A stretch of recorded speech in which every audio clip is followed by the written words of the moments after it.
أداء أفريقي للأسف لا يعبر عن سيطرة الكرة العربية في أفريقيا على كل البطولات. وللأسف ممثل مصر في البطولة العربية نادي الزمالك بيكمل في ادعاءاته للمظلومية قدام الشباب السعودي بعد ما قدر ان هو يكسب الاتحاد المنستيري التونسي بنتيجة كبيرة جدا 4-0. هل فوزه على الاتحاد كان خدعة وهزيمة الشباب مشكلة في الزمالك؟ هنتكلم عن كل الجوانب الفنية في مباراة الزمالك والشباب السعودي في البطولة العربية في حلقة جديدة مع الباش لعيب دلوقتي.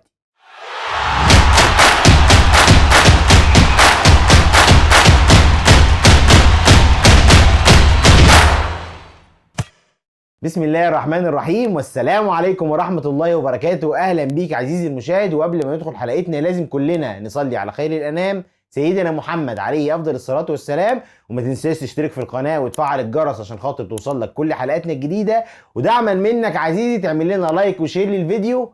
أهلا بيك.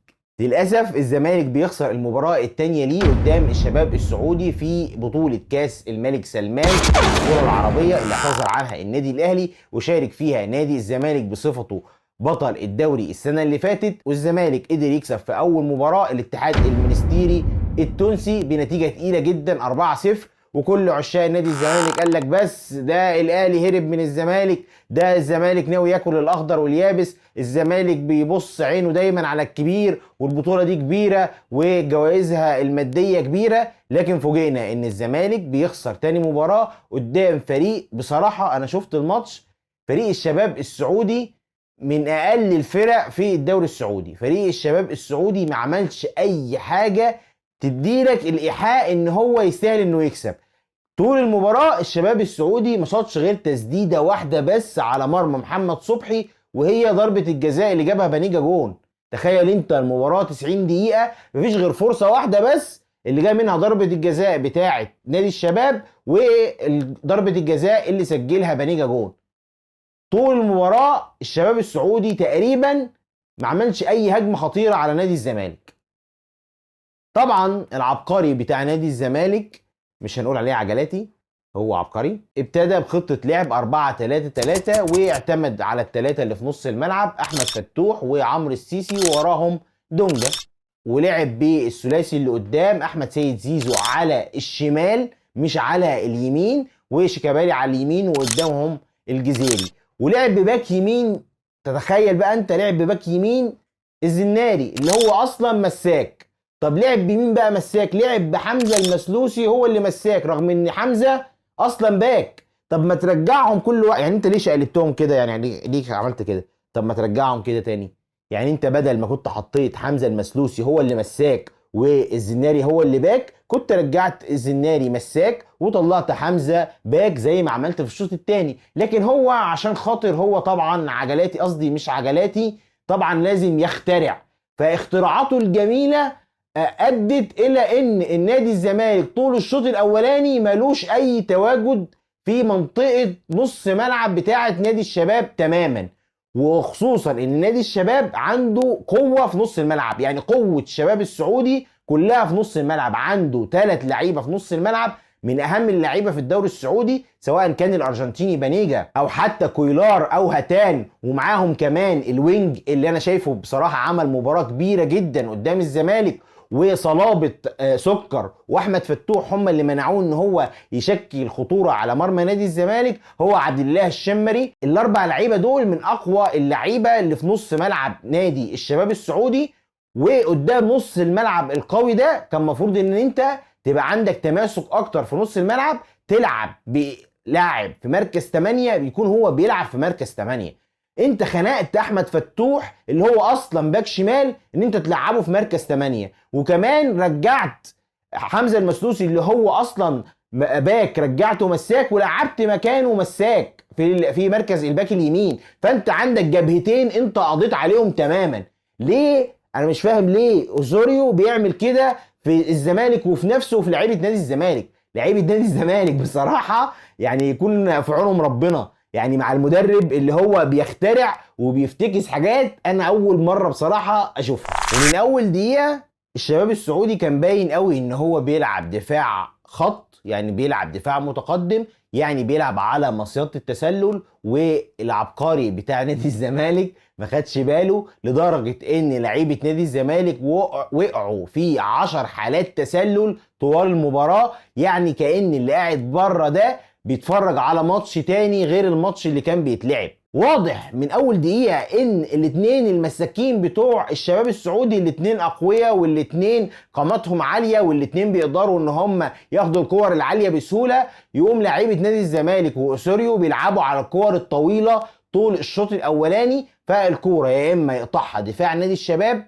يا اما الكورة تروح اوفسايد على لعيبة نادي الزمالك. يعني الزمالك ما كانش ليه تواجد تماما طوال الشوط الاولاني غير بهجمه وحيده بس من ناحيه الشمال، من ناحيه احمد فتوح لما رجع يلعب باك شمال في لحظات قليله طوال الشوط الاولاني. ورغم السيطره بتاعه نادي الشباب دي جوه نص الملعب والسيطره على الكوره، ما راحش على جول نادي الزمالك غير بهجمه واحده، ضربة الجزاء اللي هي سليمة 100% ومن غير بقى احتواء وبروتوكول والكلام بتاعنا الفاضي ده. ضربة جزاء سليمة، محمد عبد الغني تعمد ان هو يشيل الكرة بايده عشان ما ترجعش للاعيب نادي الشباب، وضربة جزاء سليمة. والتسديدة الوحيدة اللي شاطها لعيبة نادي الشباب عن طريق بانيجا سجلها هدف ضربة جزاء سليمة. واللي يضحكك بقى السيناريو المضحك بتاع لعيبة نادي الزمالك وكابتن نادي الزمالك في قصه ضربه الجزاء، وان هو قال لمحمد صبحي ما تروحش تقف في الجون، وعايزين تلعبوا ضربه الجزاء العبوها والجون فاضي، لا مش عايزيننا نلعب وعايزين تكسبوا الشباب، لا نطلع احنا بره. طبعا دي مش تصرفات كابتن فرقه كبيره زي نادي الزمالك لو هي فعلا فرقه كبيره. طيب احنا كده اتكلمنا ان دفاع نادي الشباب بيلعب على خط واحد وكل الدفاع بيبقى كومباكت، فانت عايز تلعب على دفاع الشباب فلازم ان انت تضرب مصيدة التسلل. طب تضرب مصيدة التسلل ازاي؟ اهم حاجة او ابرز حاجة تقدر تضرب بيها مصيدة التسلل ان انت تتحرك من غير كورة وتلعب 1 2. طب انت عايز لعيب في نص دفاع الشباب عشان خاطر تقدر تستلم عليه وكمان يقدر يوزع اللعب، ومفيش احسن من سيف الدين الجزيري اللي كان بيلعب في تشكيل نادي الزمالك الاساسي. يقوم العبقري العجلاتي، قصدي اللي مش عجلاتي، بتاع نادي الزمالك ساحب سيف الدين الجزيري ويلعب من غير راس حربة خالص، ويقول لك انا ايه، انا عايز ابقى جوارديولا. طب البوب جوارديولا ما خدش دوري الابطال مع السيتي غير لما جاب مهاجم صندوق بياكل صحابه زي هالاند. يعني اول مره البوب جوارديولا رغم ان هو راح نهائي دوري الابطال مرتين مع السيتي، اول مره ياخدها السنه دي مع هالاند. هالاند ما سجلش الجون بتاع البطوله، لكن هالاند وجوده في الملعب كمهاجم صندوق وكمحطه بيقدر اللعيبه اللي حواليه يسندوا عليه ويبني معاهم اللعب، حاجه مهمه جدا. وده اللي اتكلمنا عليه الحلقه اللي فاتت اللي كان ناقص النادي الاهلي طوال الموسم مع مارسيل كولر. يبقى انا عندي مهاجم محطه اسحبه واروح الملعب شيكابالا راس حربه ويبدل ساعات بينه وبين احمد سيد زيزو كراس حربه.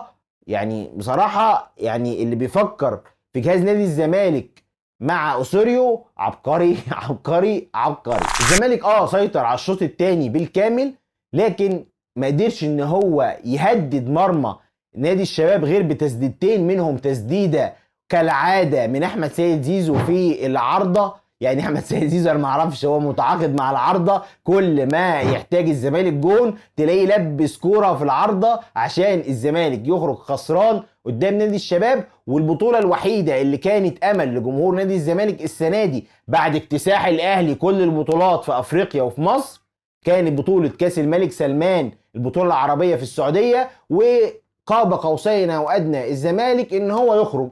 ليه؟ سبب الارقام، الشباب عنده 4 نقط قدر ان هو يفوز على الزمالك ويتعادل مع النصر، والنصر عنده نقطه وقدامه ماتش مع الاتحاد المنستيري اللي الزمالك خد منه 3 نقط، وفريق الاتحاد المنستيري وماتشه مع الزمالك كان بالونه او خدعه لجمهور نادي الزمالك. الاتحاد المنستيري سرب نص الفرقه قبل البطوله، الاتحاد المنستيري غير مدربه قبل البطوله ب3 ايام. يعني الاتحاد المنستيري التونسي رايح البطوله تقريبا وهو عارف ان هو هيخرج من الدور الاول، وغالبا النصر هيغلب الاتحاد المنستيري مستريح عشان يروح للزمالك وهو كمان معاه 4 نقط. يعني بشكل كبير لو تعادل مع الزمالك ضمن ان هو صعد اول مجموعه، ان ما كانش كمان هيصعد تاني مجموعه لو الشباب غلب الاتحاد المنستيري في اخر مباراه. يعني الزمالك قريب جدا هيخرج من البطوله العربيه ويخلص الموسم لنادي الزمالك بلا بطوله وبلا اي انجاز حققه نادي الزمالك، غير ان هو كمان اتوقف عنه القيد، يعني مفيش صفقات جديده. يعني الزمالك غالبا هيعيش سنين عجاف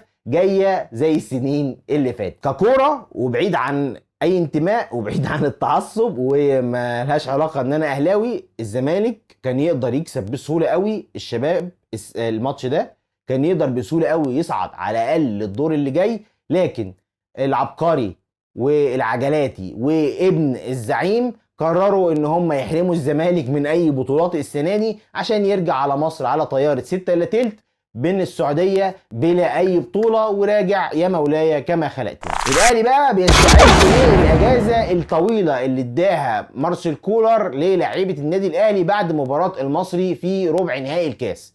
الاهلي قدام مباراه صعبه جدا، المصري جاب علي ماهر، وما ادراك بقى مع علي ماهر بقى وماتشاته قدام الاهلي. علي ماهر ممكن يسيب الدوري كله ويسيب الماتشات كلها ويجي قدام الاهلي يعمل عنتر عبس ويمسك شايل سيفه كده عشان خاطر يحلم الاهلي من اي بطوله.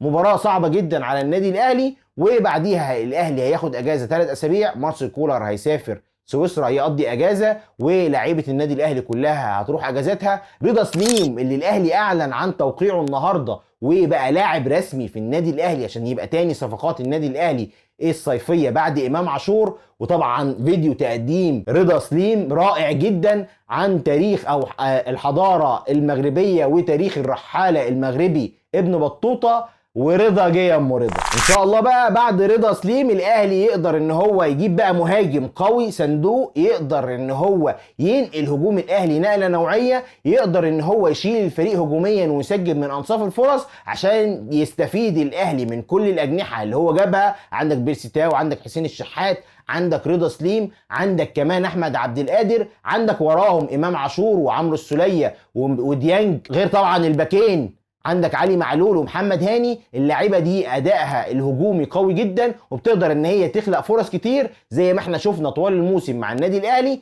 الا ان عدد الاهداف اللي بيسجلها الاهلي قليل نتيجه عدم وجود مهاجم بيسجل من انصاف الفرص. ويا رب نخلص بقى من قصه المهاجم اللي صدعتنا بقى لها سنتين دي. وبس دي كانت كل تحليلاتنا وتعليقاتنا عن مباراه الزمالك والشباب السعودي في البطوله العربيه. هارد لك النادي الزمالك، الخساره قدام الشباب، وان شاء الله باذن الله العوده سريعا لنادي الزمالك لمصر استعدادا لمباراته قدام بيراميدز في ربع نهائي كاس مصر. ما تنساش عزيزي المشاهد لو عجبتك الحلقه تدعمنا بشير ولايك للفيديو، وكمان سبسكرايب للقناه وتفعل الجرس عشان خاطر توصل لك كل حلقاتنا الجديده. واستناني في حلقه جديده مع الباش لعيب، والسلام عليكم.